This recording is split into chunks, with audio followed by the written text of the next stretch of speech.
Thiruvananthapuram Kanyakumari railway വികസനത്തിൻ്റെ ഭാഗമായി തിരുവനന്തപുരം മുതൽ പാറശാല വരെ റെയിൽവേ പാത ഇരട്ടിപ്പിക്കലുമായി ബന്ധപ്പെട്ട് ദക്ഷിണ റെയിൽവേ ഡെപ്യൂട്ടി ചീഫ് എഞ്ചിനീയർ സമർപ്പിച്ച അർത്ഥനയുടെ അടിസ്ഥാനത്തിൽ സാർ LARR 2013 ആക്ട് പ്രകാരമാണ് ഭൂമി ഏറ്റെടുക്കൽ നടപടി പുരോഗമിക്കുന്നത്.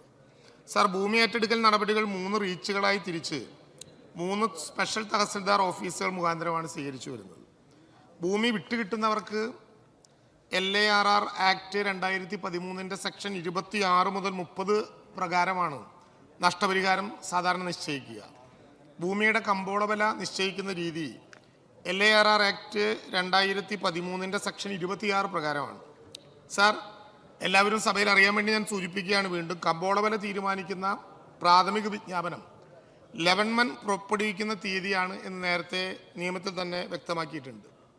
ഭൂ ഉടമയ്ക്ക് മികച്ച സ്ഥലവില നൽകുന്നത് 26B പ്രകാരമുള്ള മാനദണ്ഡങ്ങൾ അനുവർത്തിച്ചുകൊണ്ടാണ്. അതായത് ഭൂമിയുടെ വിൽപ്പനയ്ക്ക് വേണ്ടിയുള്ള രജിസ്ട്രേഷത്തിൻ്റെ ആവശ്യത്തിനായി കണക്കാക്കേണ്ട മാർക്കറ്റ് വിലയോ അല്ലെങ്കിൽ ഭൂമി ഏറ്റെടുത്ത വർഷത്തിന് തൊട്ടു മുമ്പിലത്തെ 3 വർഷത്തിൽ ഏറ്റെടുക്കാൻ ഉദ്ദേശിക്കുന്ന സ്ഥലത്തിന് സമീപ പ്രദേശങ്ങളിലെ സമാന സ്വഭാവമുള്ള സ്ഥലത്തെ സംബന്ധിച്ച് ഉയർന്ന വിൽപ്പന വില കാണിച്ചിരിക്കുന്ന വിലയാധാരങ്ങളുടെ ആകെ എണ്ണത്തിൻ്റെ പകുതിയുടെ ശരാശരി വിൽപ്പന വിലയോ ഇതിലേതാണ് കൂടുതലെങ്കിൽ ആ വില കണക്കാക്കിയാണ് ഭൂമിക്ക് വില നിശ്ചയിക്കുന്നത്. സാർ, ഈ നിശ്ചയിച്ച വിലയെ സംബന്ധിച്ചായിരിക്കും ബഹുമാനപ്പെട്ട അംഗം പറഞ്ഞിട്ടുള്ളത്.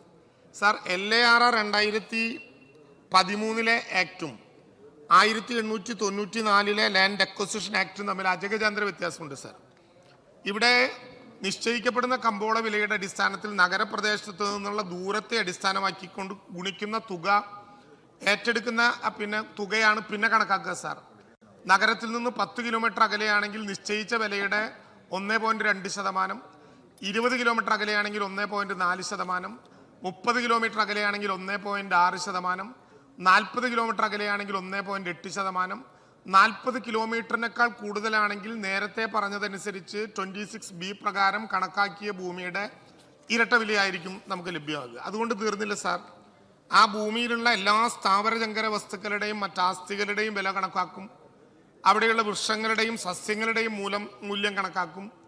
ഇങ്ങനെ ചേർന്ന് കിട്ടുന്ന സംഖ്യയുടെ ഇരട്ടിയാണ് സാർ നമ്മുടെ അടിസ്ഥാനപരമായ വിലയായി നിശ്ചയിക്കുന്നത്. 100% സ്വദേശിയാണ്. ഞാനിത് പറയാൻ കാരണം 1894 ഭൂമി ഏറ്റെടുക്കൽ ആക്ടിൻ്റെ സെക്ഷൻ 23 പ്രകാരം കൊടുക്കുന്ന സ്വദേശി 30%. എന്നാൽ ഇതിൽ 100% സ്വദേശിയാണ് സാർ കൊടുക്കുന്നത്. ഇങ്ങനെ കിട്ടുന്ന തുക അവാർഡ് തുകയായി നിശ്ചയിക്കുന്നു എന്ന് മാത്രമല്ല, സാമൂഹ്യ ആഘാത പഠനത്തിന് വിജ്ഞാപനം പുറപ്പെടുവിക്കുന്ന തീയതി മുതൽ അവാർഡ് പ്രഖ്യാപിക്കുന്ന തീയതി വരെയോ ഭൂമി കൈവശത്തിൽ ഏറ്റെടുക്കുന്ന തീയതി വരെയോ ഇതിലേതാണ് ആദ്യം വരുന്നത് എന്ന് നോക്കി പ്രഖ്യാപിക്കപ്പെട്ട ഈ തുകയുടെ 12% പലിശ കൂടി ഇതിന് നൽകാൻ വേണ്ടി തീരുമാനിക്കും. സാർ, ഇതിനു പുറമെ ജില്ലാ കളക്ടർക്ക് ഒരു പുനരധിവാസത്തിനും പുനഃസ്ഥാപനത്തിനും വേണ്ടിയുള്ള ഒരു പാക്കേജ് സമർപ്പിക്കാൻ കഴിയും. സാർ, ഈ 2 ആക്ടുകളുടെ പേരുകൾ തമ്മിലുള്ള വ്യത്യാസം നോക്കിയാൽ അറിയാം. 1894 ആക്ടിൻ്റെ പേര് ലാൻഡ് അക്വസിഷൻ ആക്ട് എന്നാണ്. 2013 പാർലമെന്റ് അംഗീകരിക്കപ്പെട്ട പുതിയ ആക്ടിൻ്റെ പേര് the right to fair compensation and transparency in land acquisition, rehabilitation and resettlement act ആണ്. സാർ, അതനുസരിച്ച് വില വരുമ്പോൾ ഈ ആശങ്കകൾ പരിഹരിക്കപ്പെട്ടേക്കാം. എങ്കിലും ഇതിന് പുറമെ തന്നെ ഭൂമി നിർണയിച്ചതിൽ നിയമപ്രകാരം 2013 ഭൂമി ഏറ്റെടുക്കൽ ന്യായമായ നഷ്ടപരിഹാരത്തിനും പുനരധിവാസത്തിനും പുനഃസ്ഥാപനത്തിനുമുള്ള അവകാശ ആക്ടിൻ്റെ സെക്ഷൻ 64 പ്രകാരം ഇത് സംബന്ധിച്ച് ആക്ഷേപമുണ്ടെങ്കിൽ LAR കേസുകൾ ഫയൽ ചെയ്യാം. സാർ, അത്രയേറെ ബുദ്ധിമുട്ടിച്ച് തിരുവനന്തപുരത്തെ കന്യാകുമാരി റെയിൽവേ വികസനത്തിൻ്റെ ഭാഗമായി ഭൂമി ഏറ്റെടുക്കൽ പോകേണ്ട കാര്യമില്ല. ബഹുമാനപ്പെട്ട അംഗം ഉന്നയിച്ചത് പോലെയോ ഈ കേസിലെ സ്ഥലം ഏറ്റെടുക്കുമ്പോൾ നഷ്ടപരിഹാരം വലിയ തോതിൽ കുറവ് വന്നിട്ടുണ്ടോ എന്നുള്ളത് ഗൗരവമായി പരിശോധിക്കാം. അത്തരത്തിൽ എന്തെങ്കിലും കുറവ് വന്നിട്ടുണ്ടെങ്കിൽ അതിൻ്റെ കാരണങ്ങൾ പരിശോധിക്കുന്നതിനാവശ്യമായ നടപടികൾ സ്വീകരിക്കാം.